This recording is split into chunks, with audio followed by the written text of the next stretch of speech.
Chemotherapy, along with surgery and radiotherapy, is one of the most important treatments for cancer. However, the prospect of undergoing chemotherapy creates fear and apprehension among patients and their relatives. It is true that chemotherapy drugs do have the potential to cause some adverse effects. However, in most situations, the adverse effects can be anticipated, managed, and minimized. Advances in supportive care have led to the successful mitigation of many side effects of chemotherapy in the current time. In this short video, my colleagues from the Department of Medical Oncology at Tata Memorial Center and I will discuss several aspects of chemotherapy, and we hope that you will find this information useful. Chemotherapy is the general term for drugs that stop the growth of cancer cells or kill them when given to patients with cancer. It can be given in the form of injections or oral medications. Majority of the injectable chemotherapy drugs are administered after mixing them with fluids like saline into the patient veins, which we call it as intravenous route. There are some chemotherapy drugs that are administered to the patients by other routes, such as inside the muscle called as intramuscular, below the skin known as subcutaneous, orally in the form of tablets or capsules, into the fluid around the brain and spinal cord called as intrathecal, etc. It is important to note that chemotherapy treatment for each patient is decided by the doctor based on several factors like tumor type, spread, patient general condition, blood reports, etc. This treatment is determined by doctors who treat cancer and are called as oncologists. Your oncologist will prescribe a plan for you after discussing the potential benefits and side effects of the chosen treatment. The plan will include the drug or the combination of drugs that you will be given, the dose, that is the amount of drug you will receive, the order in which you will receive them, how often, that is the cycle duration you receive them, and the number of times or the cycles you will receive during the treatment. Chemotherapy is usually administered in cycles repetitively over few weeks. The cycle duration, that is the number of days between cycles and the number of cycles, will be determined by your doctor and will vary based on the chemotherapy drugs, stage and type of your disease. The majority of breast cancer patients are treated with 4 or 8 cycles of chemotherapy administered every 3 to 4 weeks, although there are some drugs which can be given weekly or daily as well.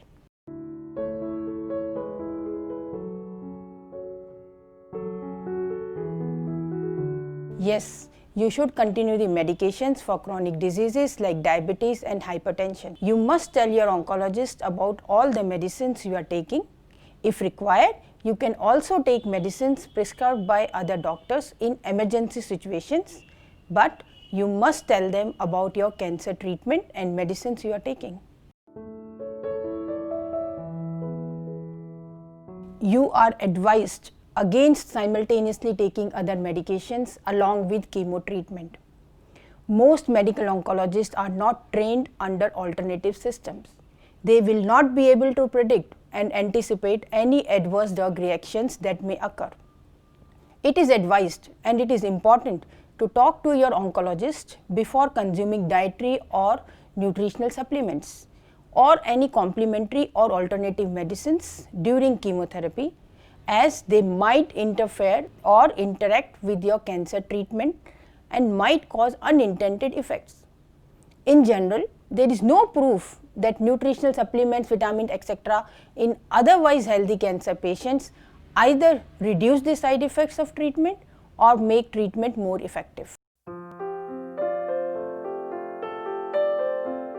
In general, it is safe for patients to continue sexual relations with their partner during treatment. However, it is important that patients in the reproductive age group practice contraception. preferably through the barrier method. Also, I would advise that oral contraceptives may not be safe in all types of cancer. Some chemotherapy drugs can cause temporary or permanent infertility, and it is advisable that you discuss with your doctor. Particularly, if you plan to have children after chemotherapy, please discuss the timing with your doctor. In women of reproductive ages, menses can temporarily stop or in rare cases even permanently cease after some types of chemotherapy.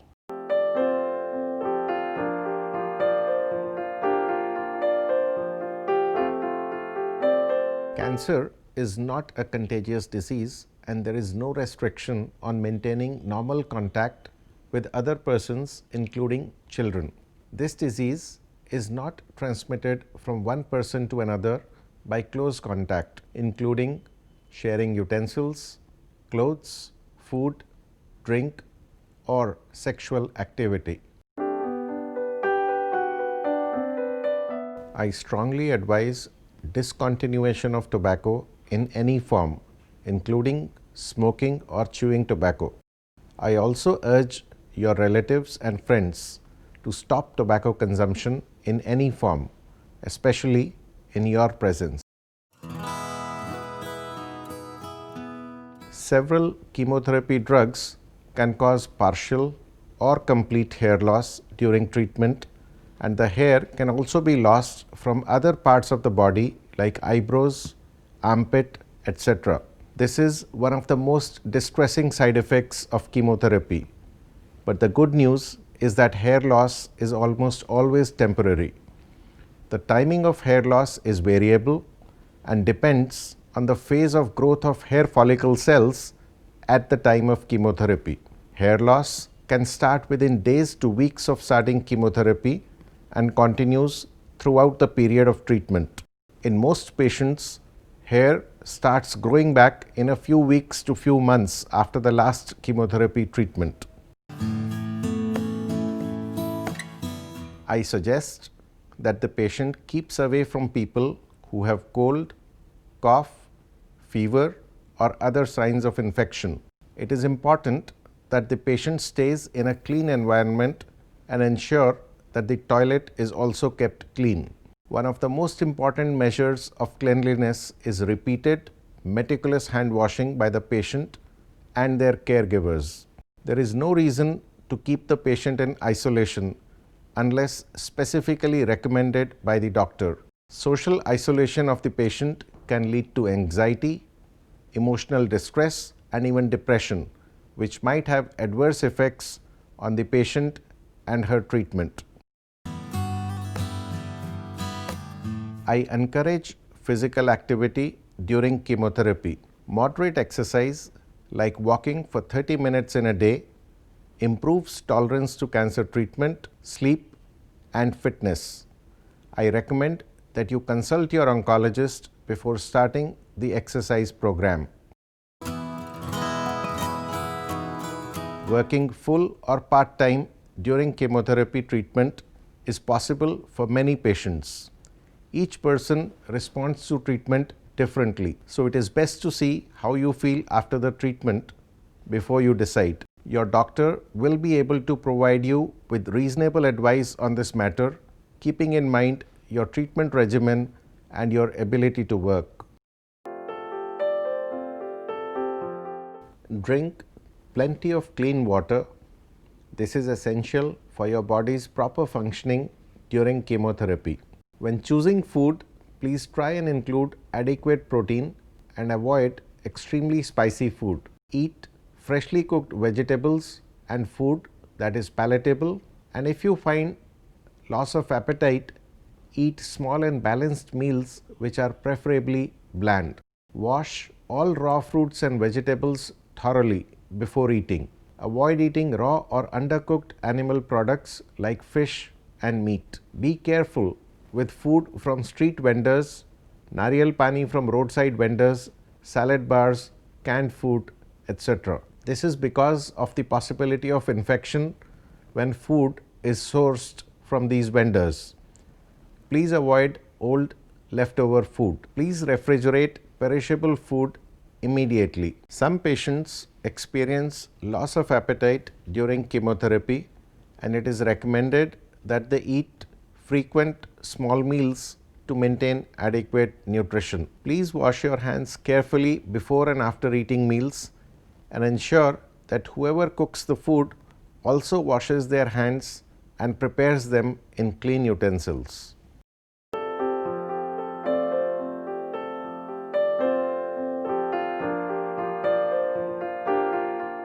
While it is true that like any other treatment, chemotherapy does have side effects, each person will respond to treatment differently. The occurrence and severity and the response to the treatment vary from one individual to another and also on specific chemotherapy regime. The most common feelings after chemotherapy are fatigue and nausea. While we are discussing the more common side effects, it is important to remember that all side effects do not occur in all patients. In fact, the majority of patients are able to complete the prescribed chemotherapy course without major complications. The purpose of discussing some of the more frequently occurring effects is to familiarize you with them and also possibly suggest precautions and remedies that can help to manage the symptoms. This can start immediately after chemotherapy or can occur several hours or days later during the chemotherapy course. There are drugs which your doctor will prescribe to decrease the incidence and intensity. If this does occur, it may help to have small bland meals, avoid spicy or high fatty food, and to sip liquids throughout the day to avoid dehydration. These effects can typically occur a few days after the start of chemotherapy. It is very important to maintain good oral hygiene, brush teeth after meals and at bedtime with a soft toothbrush. Please avoid dental work during chemotherapy. You can also rinse your mouth with warm water and salt and baking powder after meals. To relieve mouth pain in case you do develop ulcers, you can use xylocaine viscous gel. This can either be due to the chemotherapy drug or eating unhygienic food. You should consult your doctor if you have 6 or more watery stools, diarrhea or abdominal cramps that last for more than a day. In some cases, antibiotics might be required to control diarrhea that is caused by the gastrointestinal infection. This can be a side effect of some chemotherapy drugs or of drugs used to control nausea and vomiting. If this occurs, you can use stool softeners at bedtime for a few days beginning with each chemotherapy cycle. Fatigue from chemotherapy can range from mild to excessive. Many people describe it as feeling weak, worn out or exhausted. People feel fatigue in different ways. One way to generally manage fatigue is to eat and drink well, plan time to rest and be active in alternating periods, and sleep at least 8 hours per day. Fatigue can also be due to low hemoglobin, that is anemia, which in turn can be due to deficiencies of iron, B12, folate, etc., or because due to the effect of chemotherapy. Your treating doctor will periodically check these deficiencies and effects.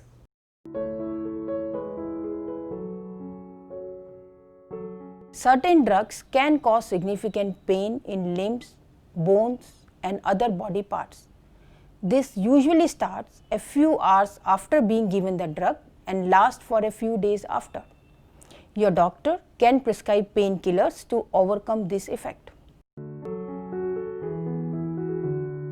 Many drugs can cause darkening of the skin, particularly in the light exposed part of the body. Some drugs can cause darkening of the nail bed and they can become brittle. During chemotherapy, it is best to keep nails short and clean. The skin and nail side effects are in most cases reversible after completion of chemotherapy. Your skin may also be more susceptible to sun. Protective clothing or sunscreen can help you. Do not expose yourself to extreme heat or cold. Some drugs can also cause flushing, acne or rash or dryness of skin. If you develop these symptoms, let your doctor know. They may provide creams to help. Skin may also be more dry than usual on chemotherapy. Patients should use a heavy moisturizer or oil after showering, or use mild soap that is gentle on skin.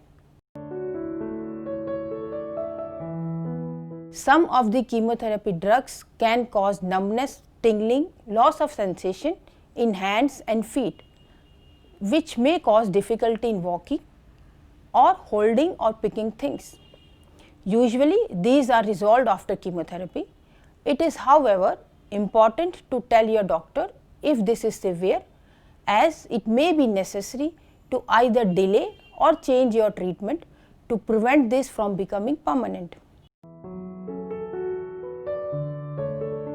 It is common for some of the chemotherapy drugs to cause swelling in the feet or ankles. If this increases, you can inform your doctor. Elevate your feet as often as possible. Reduce salt intake.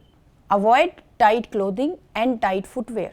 Depending upon the cause of swelling, your doctor will prescribe appropriate medication.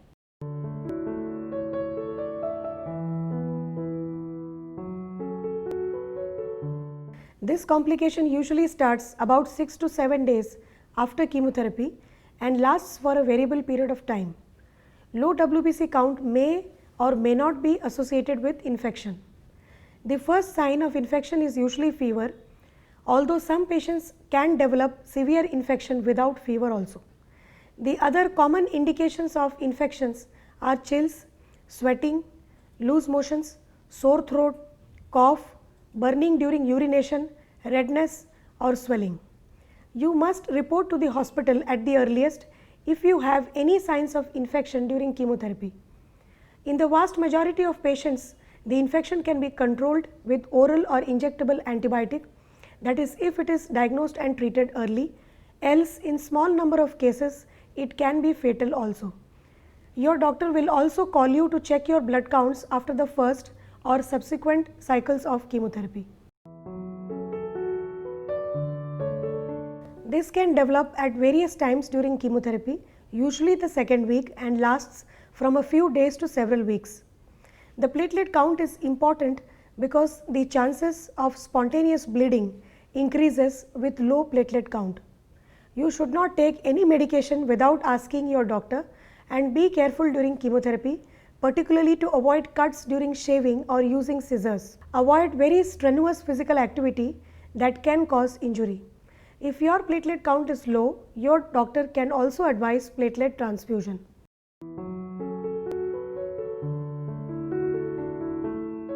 This usually manifests as a varying combination of urticaria, a type of skin eruption, shortness of breath, chest tightness, palpitation, sweating, and a sinking feeling within a short time. Usually this happens within minutes after starting chemotherapy. The treatment is immediately stopping the chemotherapeutic drugs and other supportive medication. It is an uncommon but a potentially serious complication of chemotherapy and is unpredictable.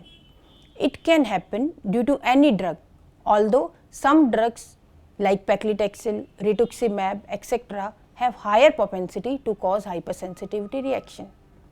This type of reaction can occur after first or subsequent cycles of chemotherapy. Any prior history of allergy should be reported to your doctor. This refers to low hemoglobin in the blood and is a well documented side effect of chemotherapy. And also it is the cumulative effect of the therapy that can result in anemia. It has a higher propensity to occur after several cycles of chemotherapy.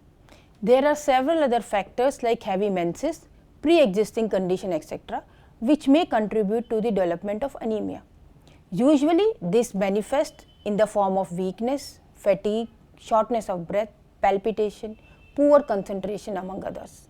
Your doctor may decide to give you red blood cell transfusion or to treat it with certain medication. then there are several other less common side effects of chemotherapy, and your doctor can specifically explain those to you with regard to the drugs that are being administered in your specific case.